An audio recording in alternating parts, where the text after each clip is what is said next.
The Loan of Darkness. The small town of Riverside was a place where everyone knew one another's story. Its red earth roads curled like winding snakes, bordered by thick bushes and small mud brick houses with rusty zinc roofs. At the center of town stood a large compound with high iron gates and painted white walls, the home of Madame Grace, the most feared woman in Riverside. Madame Grace was known as a loan giver. People said she had a heart of gold because she always gave out money when others were drowning in hardship.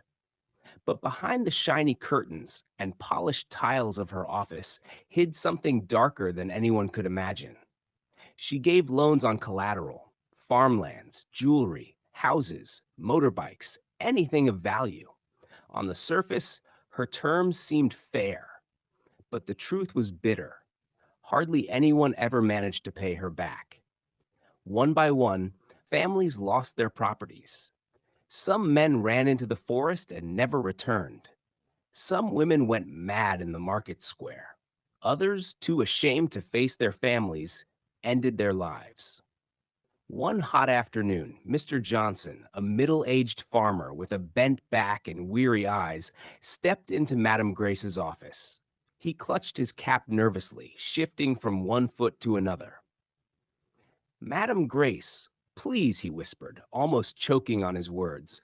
My children are hungry. The rains failed me last season. If you could help me with a loan, I promise I will pay back after harvest. Grace leaned back in her cushioned chair, her lips curling into a smile that never reached her eyes. What collateral do you have, Mr. Johnson? My land, he said, voice trembling. It is all I have. She scribbled in her ledger, humming softly. Bring the documents tomorrow. I will give you what you need. He fell to his knees, thanking her as tears rolled down his cheeks. To him, she was a savior. But that night, after the town slept, Grace folded the ledger under her arm and made her way into the forest. The crickets chirped loudly, and the air was thick with the smell of damp earth. She arrived at the mud hut of Baba Boko, the dreaded native doctor. Inside, firelight danced on the walls, while the old man, bare chested and painted with chalk, waited. You brought more names? He said in a voice like dry leaves. Grace nodded, handing him the ledger. Baba Boko placed a rooster on the ground, slit its throat, and let the blood soak into the names. He began to chant, his voice echoing through the night. Let Johnson never prosper.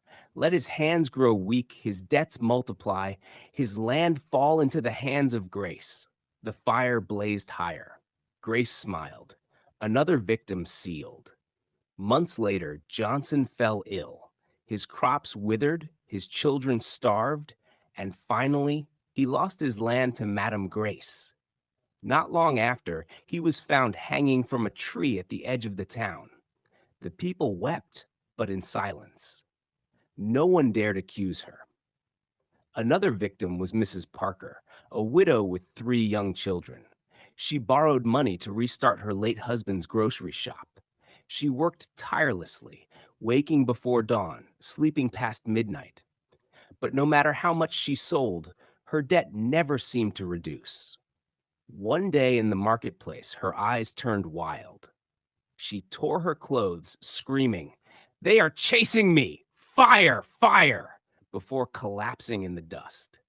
Whispers spread, Another one of Madame Grace's debtors has gone mad. Grace, however, only tightened her headscarf and locked the widow's shop, adding the property to her growing empire.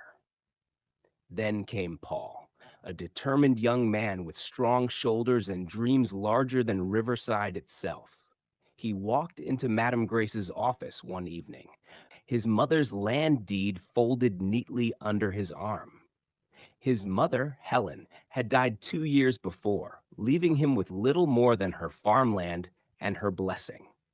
Madame Grace, he said, meeting her gaze without flinching, I need a loan to build a cassava mill. The town needs it. My collateral is my mother's farmland. Grace's eyes lit up. Fertile farmland near the stream. A jewel. She licked her lips and signed the papers quickly. You will have your money tomorrow, she said sweetly.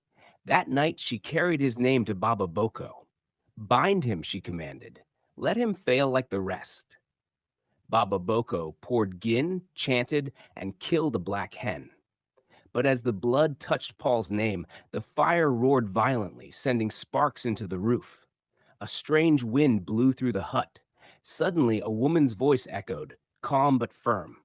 You touched the wrong one. Baba Boko staggered, his eyes wide. Who is that? The fire twisted into the form of a woman in white Helen, Paul's late mother. Her eyes burned with righteous fury. You will not destroy my son. You will not steal his inheritance. Grace screamed, stumbling back. Baba Boko fell on his knees, coughing blood. The ritual had backfired. From that night, Grace's life turned upside down. She couldn't sleep. Every time she closed her eyes, Helen appeared, whispering, Return what you stole. The blood of the innocent cries against you. She stopped eating. Her body grew frail. At night, her neighbors heard her wailing. She confessed to her children, trembling. I took their names to the Baba Boko. I bound them so they could never repay. I destroyed families, and the spirits are after me. The town gathered at her compound as she screamed out the names of her victims. I ruined Johnson. I drove Parker mad. I killed so many. The people gasped, weeping, furious yet afraid. Grace's strength failed her. She collapsed, lifeless, her mouth still open in confession. Baba Boko fled Riverside that very night, never to be seen again. The elders of the town reopened Grace's ledger. Families were called, properties returned, debts canceled. For the first time in years, relief washed through Riverside. As for Paul, his cassava mill prospered. One evening, as he stood on his mother's land, wind rustling the cassava leaves, he felt her presence. Thank you, Mama, he whispered. Your fight saved us all. The sky glowed gold with the setting sun, and peace returned to Riverside. Please subscribe, comment your interest for the next part, like, share, and tap the notification button to get notified for more. Thanks for watching.